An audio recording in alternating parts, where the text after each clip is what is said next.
shepherds. I'm just gonna do some weeding out here while talking, so if you hear some weird sounds, it's just the flock of chickens just following me around everywhere. So today we're gonna discuss the New Hampshire Sheep and Wool Festival. It's located in Deerfield, New Hampshire, at the Deerfield Fairgrounds. It's about 41 minutes from Concord, New Hampshire, or about 1 hour and 40 minutes from Boston, Massachusetts.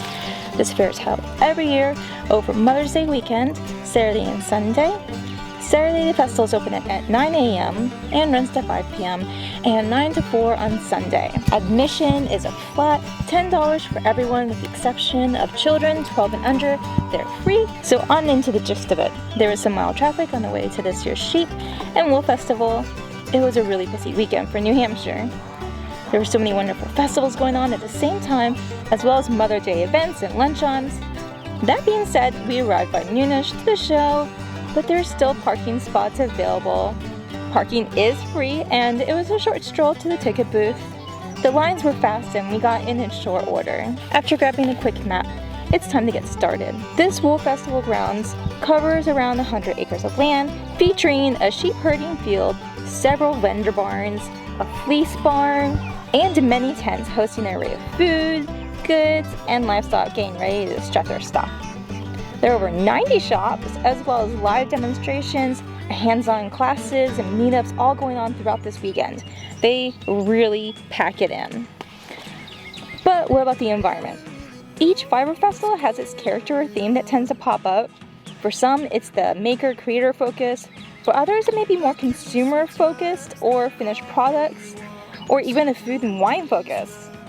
Here, everyone was so friendly. The Glory farm breeder even let me pet his sheep.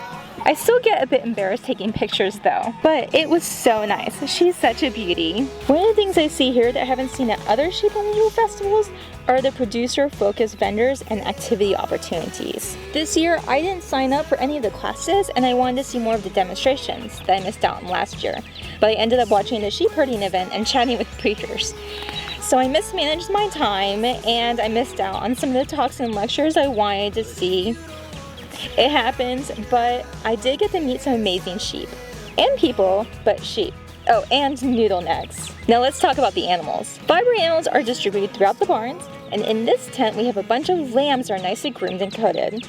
There wasn't much information on hand here on the breed or breeders or anything, but look how cute they are. I think most of these guys belong to the 4-H Youth Club members. Next up, we have the main barn meet and greet. We have a lot of local breeders as well as 4-H members fundraising for their club fees and such. It does cost a bit to go to these shows or even gather materials for their special interests, such as their weaving projects. I ended up spending most of my time here just chatting with everyone. It's very educational, and I just loved hearing people talk about their favorite sheep breeds. Now, moving on to the food.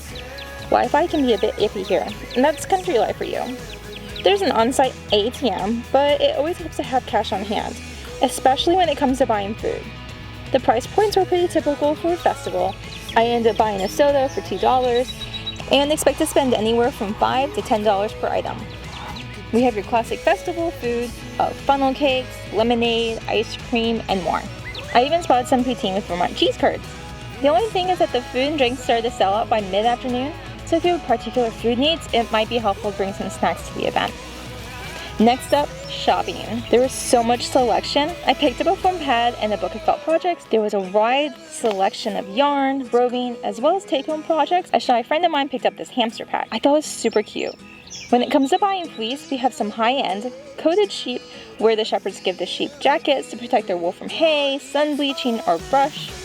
It will yield the best quality wool. It's a lot more labor intensive for the shepherd, but hopefully the trade-off is a better final product and even higher yield due to less waste or loss from trash in the wool. By the time I reached the fleece barn though, it was pretty gutted. Thank you. ASMR for you, ASMR. I think for the best selection it's important to come at opening time on the first day of the festival. That being said, the price ranges were from under $10 for a bag of heritage wool fleece to upwards of $200 per fleece. Now the thing with fleece is to always check the quality of the wool and do not rely on price alone to determine the value. Some bags of fleece were priced mid-range, so double-digit, but it looked like the sheep rolled in a hay bale.